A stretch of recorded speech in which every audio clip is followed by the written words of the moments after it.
Baik, selamat siang pemirsa, kembali lagi bersama saya Muhammad Rizka.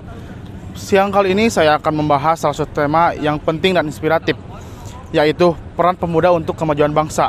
Pemuda sebagai garda terdepan masa depan memiliki peran yang tak terhingga dalam membentuk dan mengukir jejak perjalanan bangsa ini. Pemuda dengan semangat dan energinya merupakan kekuatan utama dalam memajukan berbagai sektor pembangunan. Mereka tidak hanya menjadi pewaris cita-cita dan nilai-nilai luhur bangsa, tetapi juga menjadi pionir dalam menciptakan perubahan positif di segala bidang kehidupan. Maaf Kang, boleh perkenalan dulu sebentar? Oke, sebelumnya perkenalkan, nama saya Hizam Sambadi, Duta Generasi Berencana Kabupaten Garut. Baik Kang, izin wawancara gitu Kang mengenai bagaimana sih peran pemuda untuk kemajuan bangsa gitu Kang. Ada beberapa pertanyaan. Yang pertama, bagaimana sih pemuda dapat berkontribusi secara aktif dalam memajukan bangsa?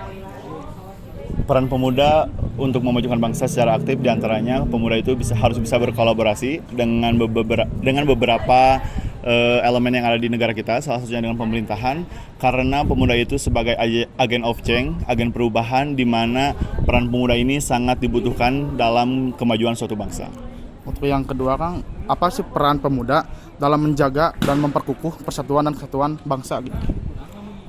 Untuk menjaga dan memperkuat kemajuan dan kesatuan bangsa, di mana pemuda itu tidak boleh tergiring opini, alias tidak boleh termakan yang namanya hoax, supaya terhindar dari hal-hal yang bisa merugikan bagi beberapa pihak yang ada di negara kita.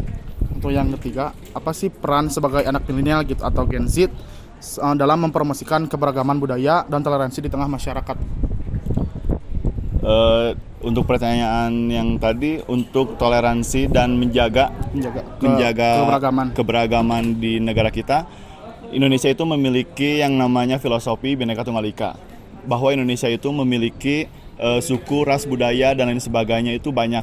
Jadi kita sebagai anak muda atau generasi zilenial harus bisa memperkenalkan, menjaga, dan melestarikan ketiga hal subsektor tersebut untuk bisa menjaga kesatuan dan tidak mudah tergiring dengan hal-hal yang berbau hal-hal negatif.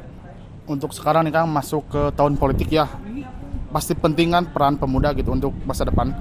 Masuk ke ranah politik nih, kita kan sebagai pemuda atau Gen Z, penerus bangsa, bagaimana sih peran pemuda atau Gen Z dalam menyikapi politik yang sedang memanas kemarin gitu contohnya?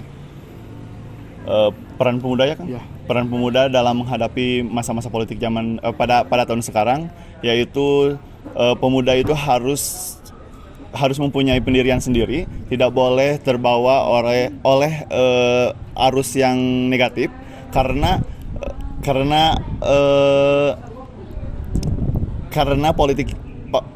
masa politik tahun sekarang ini merupakan politik yang sangat luar biasa, kompleks banget.